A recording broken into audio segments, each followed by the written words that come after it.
당원 당규 관련해서 여러 의견들이 제출되는 것은 민주정당에서 저는 당연히 있을 수 있는 일이라고 생각하고요. 절충할 수 있는 안은 절충을 해서 통과를 시키고 절충할 수 없는 안은 개정에 반대하시면 개정을 안 하는 것이 순리 아니겠습니까? 그래서 저는 전당원 투표 관련해서는 사실은 제가 잘 아시는 것처럼 모든 안은 전당대회 준비위원회에서 출발을 해서 거기에 있는 분과별 토론을 통해서 이제 올라오고 거기서 결론이 내려지면 비대위에 보고되는 것이죠. 여러 번 말씀드렸습니다만 비대위 차원에서 먼저 당원 개정안을 이런 방향으로 하라고 지시하거나 또 논의한 바는 없습니다. 그래서 절충할 수 있는 안은 절충을 했던 것이고요. 두 번은 절충을 한 겁니다. 그러니까 전당대회를 치르는 선거 규칙에 관한 것은 절충을 했지요. 그래서 잘 아시는 것처럼 당대표 선거에는 여론조사를 반영한 것으로 하고 예비선거에서 그리고 최고위원 선거에서는 너무 많은 다수의 후보자를 여론조사를 붙이는 것이 적절치 않다고 그때 판단해서 최고위원 예비선거에서는 이제 여론조사를 제외했습니다. 저희가 걱정했던 대로 최고위원 예비 후보는 17명이나 오셨지 않습니까? 17명을 가지고 여론조사를 하는 것은 사실 불가능했기 때문에 그때 당시에 비대위 판단이 맞았다. 저는 그렇게 판단하고 있고요. 두 번째는 이제 80조 개정안이 문제됐을 때도 도덕적 기준을 후퇴시킨다는 것을 우려하신 분들의 의견을 반영해서 80조 1항은 개정하지 아니하고 대신 정치보복 수사를 했을 때에 거기서 오는 이 결과를 당연 징계하는 게 맞느냐 하는 또 우려를 반영해서 3조에서 당무위원회에서 신속하게 정치적 보복 수사라고 판단될 때는 당연히 그 직무정지를 하지 않도록 만드는 조항을 만들어서 절충을 했죠. 이런 것들은 전부 정치적 절충을 시도한 것입니다.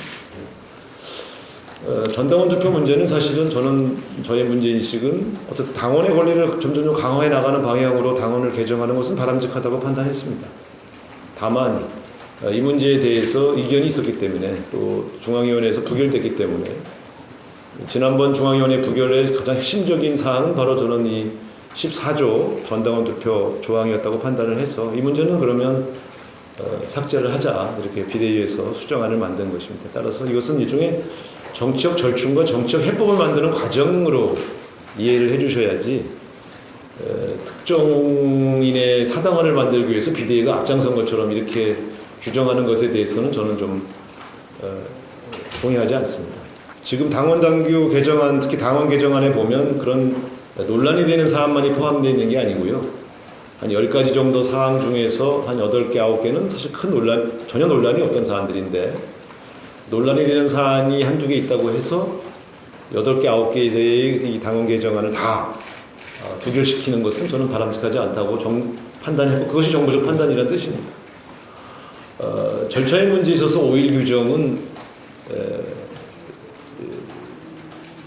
지켜져야 하지만 이렇게 전당대회를 앞두고 이제 시간이 2, 3일밖에 남지 않은 상황에서는 비대위의 정무적 판단으로 그 결정을 달리할 수 있다 이렇게 되어 있기 때문에 시간이 시급하다고 판단했습니다. 그래서 새로운 안을 내서 통과시키는 거면 5일 숙려 기간이 반드시 필요한데 이미 2달간 논쟁해 왔고 전당원 투표 문제를 갖고서도 사실 일주일 이상 논의해 왔던 거 아니겠습니까? 따라서 이 5일 숙려 기간이라는 것은 안건에 대한 이해를 높이기 위한 기간으로 설정한 것이기 때문에 이 안건의 취지가 무엇인지 또 그 내용, 핵심이 된 내용을 제거했기 때문에 이 기존에 있던 안을 그대로 올리는 것인데 거기에 5일의 기간이 더 필요하냐 하는 문제는 중앙위원들이 양해하실 수 있는 문제가 아니겠느냐 이렇게 정무적 판단을 했다는 뜻입니다. 저는 개인적으로 약간 좀 억울한 게 비대위가 특정인의 사당화를 돕기 위해서 무리를 한 것처럼 이렇게 규정하고 규정한 것에 대해서는 전혀 사실이 아니다. 그리고 제가 그렇게 할 이유도 없고 견해를 달리하는 분들 사이에 논쟁하는 건 좋은데 엉뚱한 비대위를 갖고 이렇게 공격하고 하는 것은 저는 사실 솔직히 좀 서운합니다.